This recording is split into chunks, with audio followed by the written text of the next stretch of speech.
Hello प्यारे बच्चों, welcome to our channel उड़ान सपनों की।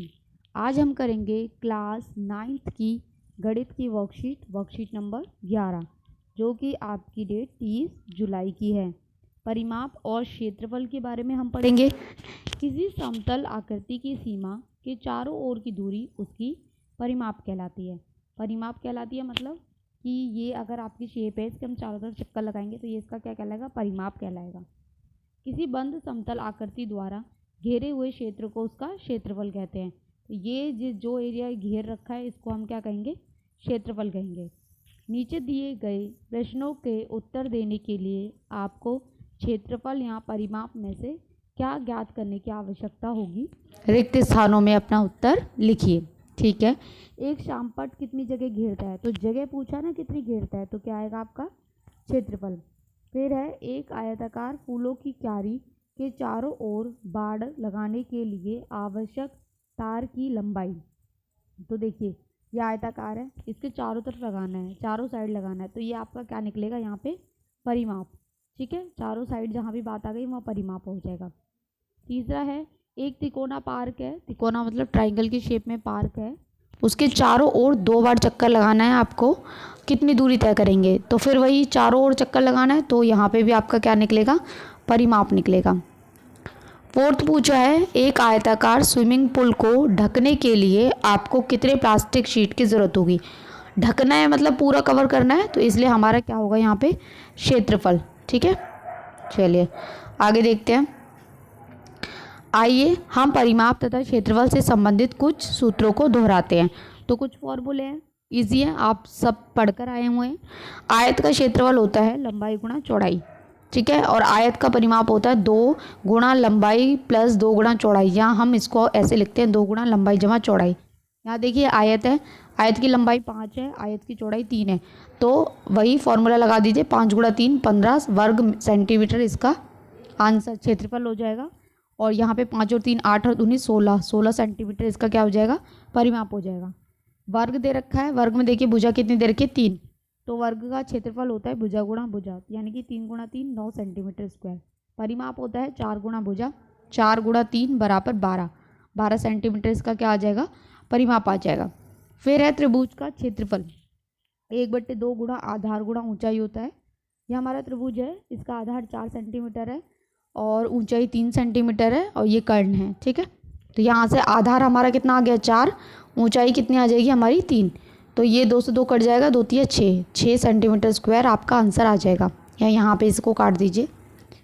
परिमाप कैसे निकलता है? परिमाप त्रिभुज का निकलता है, जितनी भी साइड्स हैं सबको आप जोड़ दीजिए। तो 4 गुणा 3 गुणा जमा 5, 4 जमा 3 जमा 5, तो ये आपका आंसर आ जाएगा 12।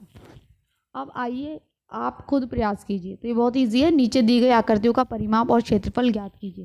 तो बेटा परिमाप आप एक चीज़, मैं आपको बस जस्ट आंसर बता रही हूँ, पर आप पहले फॉर्मूला लिखिएगा। ठीक है, परिमाप का फॉर्मूला लिखिएगा, उसके बाद कीजिएगा। तो परिमाप अब 9th क्लास में आ गए हैं आप, तो कुछ सॉल्व आप खुद से भी कीजिए। बहुत सारे बच्चे ये कहते हैं कि आप सिर्फ ऐसे ही समझा देते हो, आपको मतलब आप ये चाहते हैं कि आपको प्रॉपर आंसर लिख के दे दिए जाए।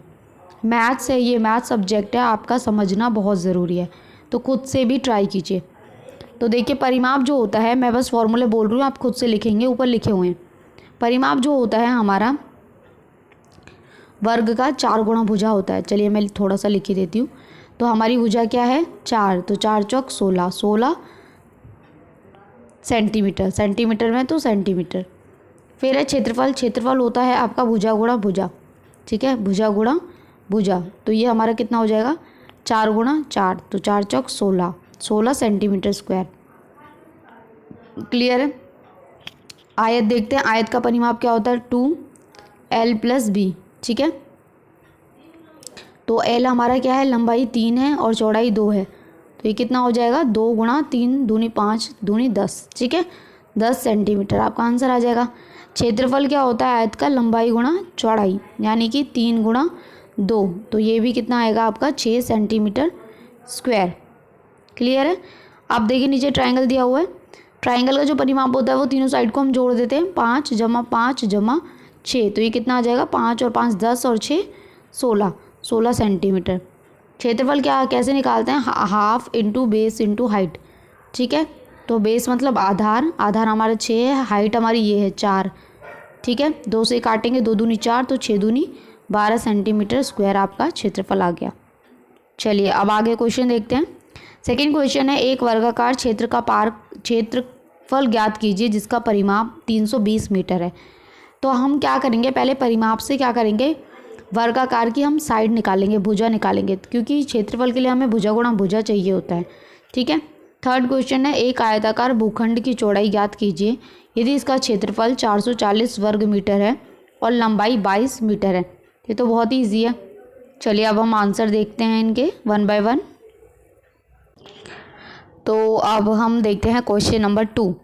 वर्गाकार पार्क का क्षेत्रफल याद करना है जिसका आपका परिमाप दिया 320 मीटर, ठीक है। तो पार्क का क्षेत्रफल होता है भुजा गुणा भुजा, परिमाप होता है हमारा 4 गुणा भुजा। तो मेरे को परिमाप दिया हुआ है, परिमाप की जगह मैं 320 लिख सकती हूँ, 4 गुणा भुजा, 4 इधर जाके भाग हो जाएगा तो ये आएगा 80, यानी कि आपकी भुजा कितनी आ गई, 80 मीटर। पार्क का क्षेत्रफल होता है हमारा भुजा गुणा भुजा, तो 80 गुणा 80, ठीक है। तो जब आप मल्टीप्लाई करेंगे तो 6400 मीटर स्क्वायर आ जाएगा। थर्ड क्वेश्चन जो था वो ये है कि एक आयताकार भूखंड की चौड़ाई ज्ञात कीजिए यदि इसका क्षेत्रफल 440 वर्ग मीटर और लंबाई 22 मीटर हो, ठीक है। आयत का क्षेत्रफल हमारा क्या होता है, लंबाई गुणा चौड़ाई। तो क्षेत्रफल हमें 440 दिया हुआ है, लंबाई की जगह 22 रख देंगे, चौड़ाई की जगह चौड़ाई रख देंगे। ये इसके साथ गुणा हो रहा है, इसको हम इधर लेके जाएंगे, भाग हो जाएगा, ठीक है। तो इसको हम सीधा करके लिख देंगे 440 अपॉन में 22। ये जब आप काटेंगे तो ये 20 मीटर आएगा काट के, तो चौड़ाई जो होगी आपकी कितनी आएगी, 20 मीटर।